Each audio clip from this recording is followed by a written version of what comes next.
Well, Barcelona have edged Real Madrid at the Spotify Company Stadium in the last 1 or 2 hours as they really ended the game by 2-1. Welcome to Rokani Media Football. This is the match reaction to the El Clasico as Barcelona have gone ahead to win it on 2 occasions. I think even the first leg, did they win it? If I'm not mistaken, but obviously they've gone ahead to edge Real Madrid in a game that was really there for everyone to win because it was an end-to-end game. No one had ownership of this game because every team, whenever they got the ball, they could go through the midfield and obviously reach the defense directly. I think the midfield was really porous. The only functioning departments today were the goalkeeping department and the defense departments. That's it. But the midfield were really porous. It was so much easy for any of the other teams to go through the central defense, through the central midfield of each others. But Real Madrid scored the first goal. Real Madrid scored the first goal through, I think it was an own goal that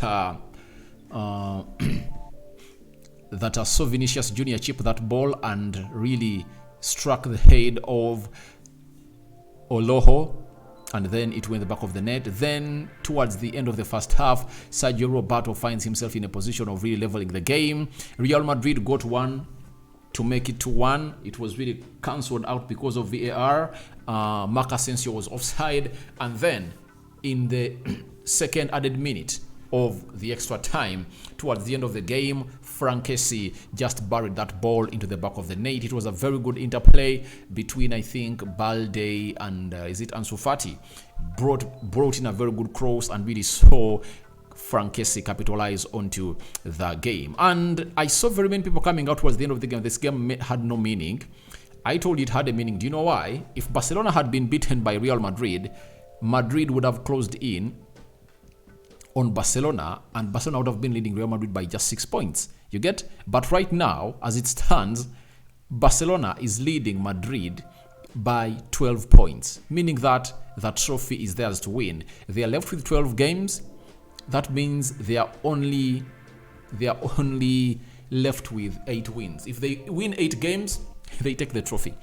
They take the trophy because the point difference is really huge and really expanding. But it showed you how Xavi is a very good manager, and I've seen people criticizing him for building Barcelona on a defense because they've got very many clean sheets and they've conceded very few goals. But you know, when you come to a side like Barcelona that had lost its grip, you need to first keep it tight at the back. That's it. Because way back, Barcelona always kept it tight on the back by being a high football possession side, something that Xavi cannot instill in his team right about now. All what they have to do is like to capitalize on moments.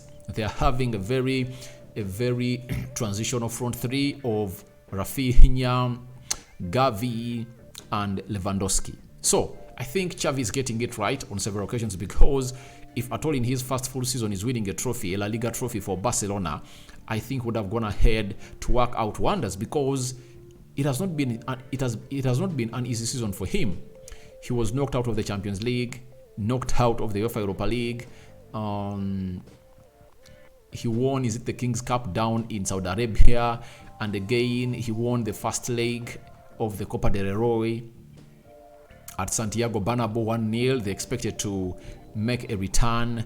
They expected to play the return leg after the international break. So it shows you that these two teams are really ready to come in through and really tussle it out. But Barcelona is having a trophy to lift, according to me, a huge one, because winning La Liga puts you in a position of being seeded in the top seed of the group stages of the Champions League. If you finish second, you are nowhere going to get a seed. That's it. So it shows you that he is really working hard for his team to find himself in a position of really winning. But on watching that game, I really saw to it that Madrid's midfield is really weakening. You get?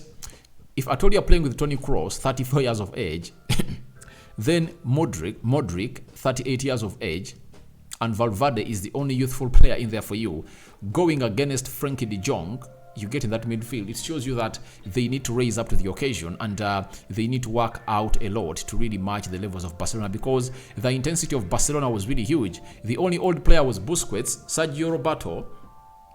The only old player in that team in the midfield was Sergio Busquets, alongside Frenkie de Jong and Sergio Roberto. And remember, Sergio Roberto covers a lot of distance, and for Busquets, his game is not all that physical. It's his football intelligence of reading the game, putting in those blocks, and obviously giving Barcelona that possession-based side, especially when they are getting that ball from the back four and really connect the midfield to the attack. That's the role of Sergio Busquets. So when they brought in Frank Kessie, it really went out of the hands of out of Real Madrid, because Barcelona was surging in the final third. That's it. But Camavinga was also in the midfield alongside Kroos in a double pivot, as Modric plays as a central attacking midfielder. But let's talk about Vinicius Jr. This guy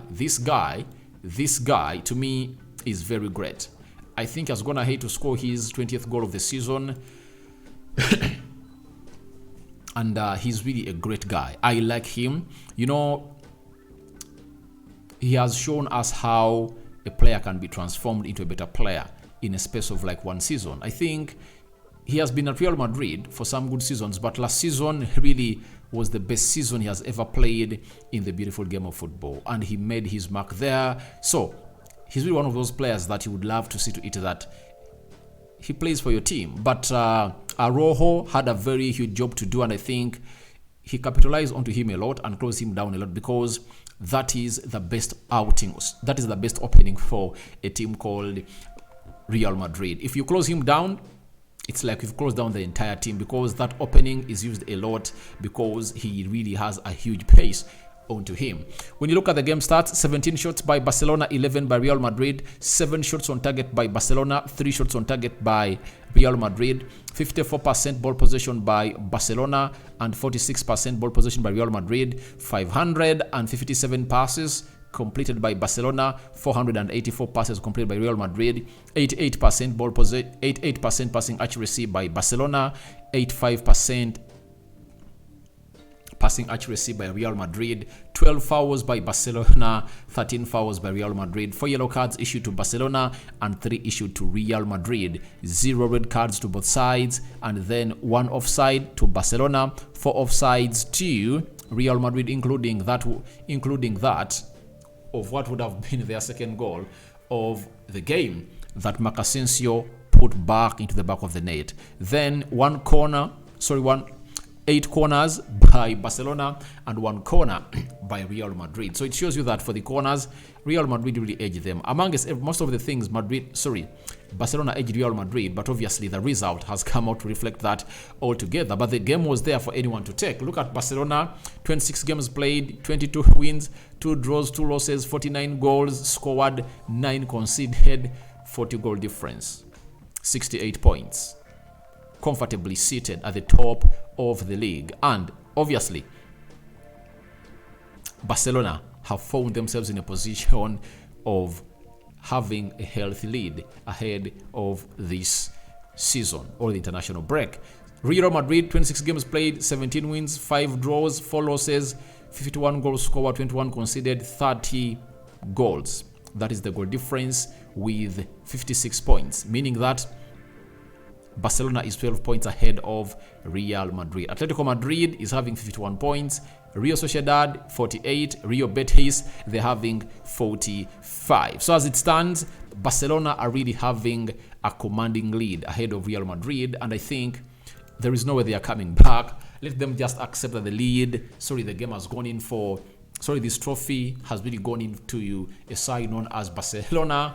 And obviously, Real Madrid needs a lot of rebuilding, according to me. They need, if at all they can get in Jude Bellingham, they need another player who plays on the right attacking side of the midfield. They need a center forward, because the reason as to why Madrid is not winning these games is because the only center forward they've got is Karim Benzema.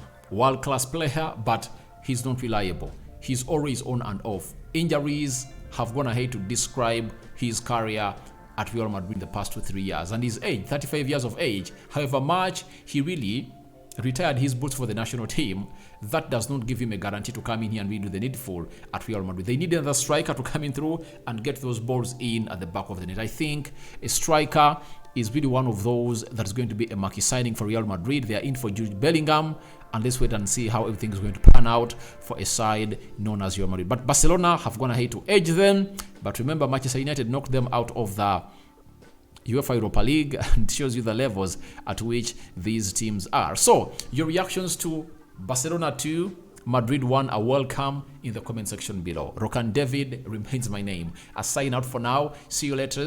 May the Almighty Lord bless you abundantly. And that's what I had for you. And I'm returning with the player ratings of Arsenal 4, Crystal Palace 1. Guys, bye-bye.